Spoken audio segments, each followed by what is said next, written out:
Hello everyone, আসসালামু আলাইকুম। কেমন আছেন সবাই? খালিদা রোজ বলে আপনাদের ওয়েলকাম জানালাম। ভিডিওটা কেউ স্কিপ করবেন না, পুরো ভিডিও দেখার জন্য অনুরোধ রইল। আজকে নিয়ে চলে এসেছি আপনাদের সামনে চালের পিঠে ও চিকেন।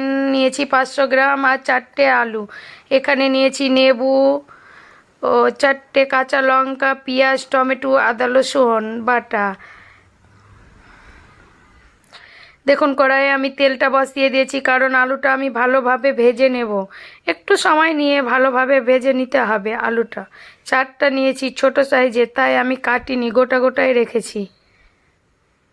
এদিকে আমি মাংসটাতে লবণ, হলুদ ও লেবু চিপে মাখিয়ে 5 মিনিটের জন্য রেখে দেব।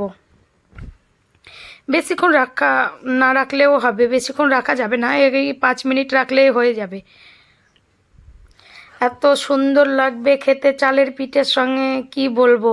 হ্যাঁ, আপনারা বলবেন যে হাঁসের মাংস বা অন্য কিছুর মাংসের সাথে ভালো লাগবে খেতে। হ্যাঁ, এটাও দেখবেন ট্রাই করে, খুব সুন্দর লাগবে খেতে।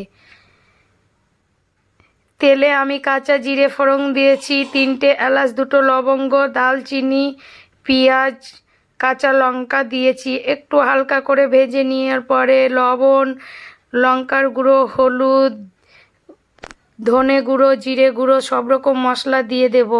আদা রসুন টমেটো দিয়ে ভালো করে মশলাটাকে আমি কষিয়ে নেব। এত সুন্দর কালার হবে দেখবেন শুধু।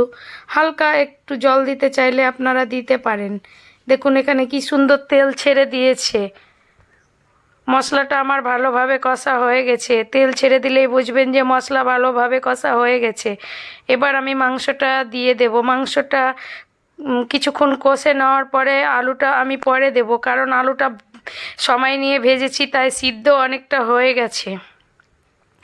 মাংসটা আমি ধিমে আঁচ করে রেখে দিয়েছি। এবার আমি চালের গুঁড়োটা ভালোভাবে মাখিয়ে নেব। চালের গুঁড়োটা একটু সময় নিয়ে মাখাতে হবে, তাহলেই ভালোভাবে হবে, ভিতর থেকে ভালোভাবে সিদ্ধ হবে। এত সুন্দর লাগে খেতে চালের পিঠে ও মাংস আলু দিয়ে।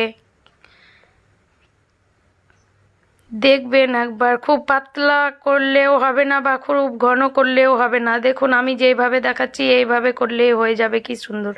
মাংসটা আমি একবার নেড়ে দেব। অনেকক্ষণ ধরে কষাতে হবে, কারণ এটা পোলট্রির মাংস, তো একটু বেশিক্ষণ ধরে কষালে ভালো লাগবে। মাংসটা আমার কষা হয়ে গেছে। আলুটা দিয়ে আমি আবার কিছুক্ষণ ভালোভাবে কষিয়ে নেব, ধিমা আঁচ করে রেখে দেব। ওইদিকে আমি মাংসটা করে দিয়েছি, ততক্ষণ আমি এই দিকে আমি পিঠাগুলো করে নেব। পিঠা করার আগে কড়াই বসিয়ে দিয়েছি। কড়াই কিন্তু ভালো করে গরম করতে হবে, যেন উঠে যায়। মাংসটা আমার অনেকক্ষণ হলো কষানো, তাই আমি এবার জল দিয়ে দেব। জল দিয়ে কিছুক্ষণ ঢেকে রেখে গরম মশলা, মিট মশলা দিয়ে আমি নামিয়ে নেব। এদিকে দেখুন আমি দিয়ে দিয়েছি, দেওয়া মাত্রই কেমন হয়ে গেছে দেখুন, ফুটো ফুটো ফুলে উঠেছে কি সুন্দরভাবে। সবগুলো পিঠে আমি এইভাবে করে করে নেব।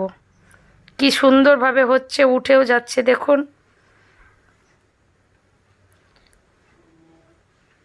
আপনারা একবার ট্রাই করে দেখবেন, আর ভালো লাগলে লাইক শেয়ার করে দিবেন, কমেন্টে জানাবেন। আর যারা এখনও আমার চ্যানেলটাকে সাবস্ক্রাইব করেনি প্লিজ করে দিবেন।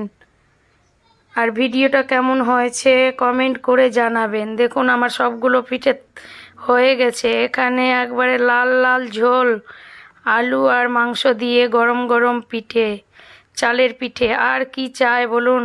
সকালের নাস্তাতে, রাত্রের যখন খাবেন তখনই খাওয়া হবে। সাইজটা দেখুন খালি, মাংস কি সুন্দর বড় বড় হয়েছে। ঝোলটা দেখুন কেমন লাল লাল হয়েছে। আর এত সুন্দর লাগে খেতে, কি বলবো। ভালো লাগলে লাইক করে দেবেন ভিডিওটা।